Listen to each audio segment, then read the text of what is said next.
New way. Level up.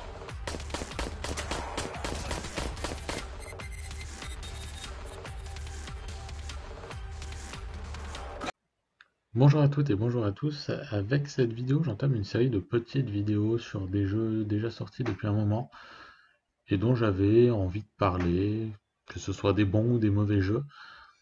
On va commencer donc avec Kill All Zombies, un jeu qui était sorti à petit prix sur PS4, qui est sorti à la base en 2014 et qui a plus ou moins fait le tour de pas mal de consoles, puisqu'on l'a retrouvé entre autres sur Switch, PS4, Xbox One, PC, PS3 ou encore PS Vita.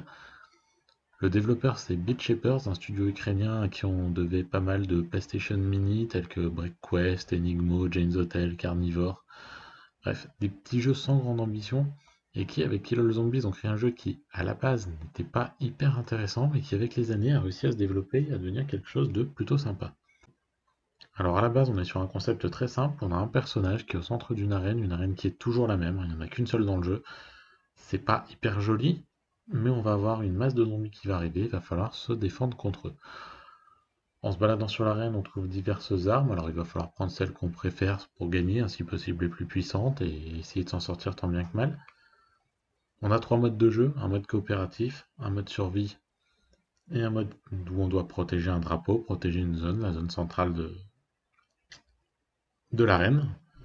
Et en termes de contenu, ce sera tout. Donc ça peut vite paraître limité, et à la base, le jeu se limitait à ça, donc forcément, ça allait pas très loin. Vous pouvez y trouver un certain plaisir pendant quelques minutes, ou y jouer quelques minutes sur plusieurs jours, mais on n'aurait pas passé des heures dessus.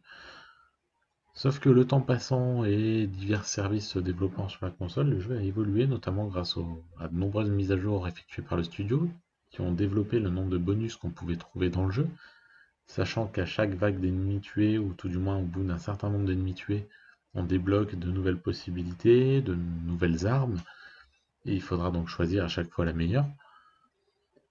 Ici, on va se retrouver donc dans un jeu qui va au final énormément profiter de l'arrivée de Twitch sur PS4. Et pour quelle raison? Eh bien simplement parce qu'en partageant ces parties sur Twitch, on va permettre aux spectateurs de nous mettre des bâtons dans les roues ou de nous aider. Ils auront le choix de nous donner par exemple des soins ou de nous rajouter des ennemis ou tout un tas de possibilités qui vont faire que le jeu va devenir nettement plus sympathique et aussi nettement plus dur.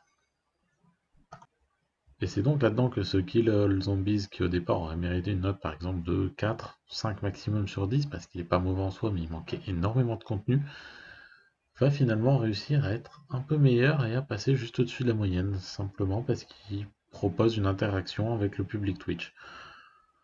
Alors aujourd'hui, il vaut plus grand-chose, vous pouvez vous le procurer pour pas beaucoup d'argent, et vous y trouverez un certain plaisir. Donc je vous conseille de vous tourner vers lui si un jour vous le trouvez pour peu cher, ce qui sera certainement le cas.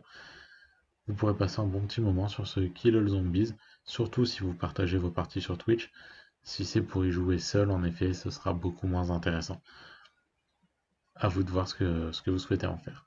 En attendant, je vous laisse mettre votre avis sur le jeu en dessous de la vidéo et je vous souhaite une bonne journée.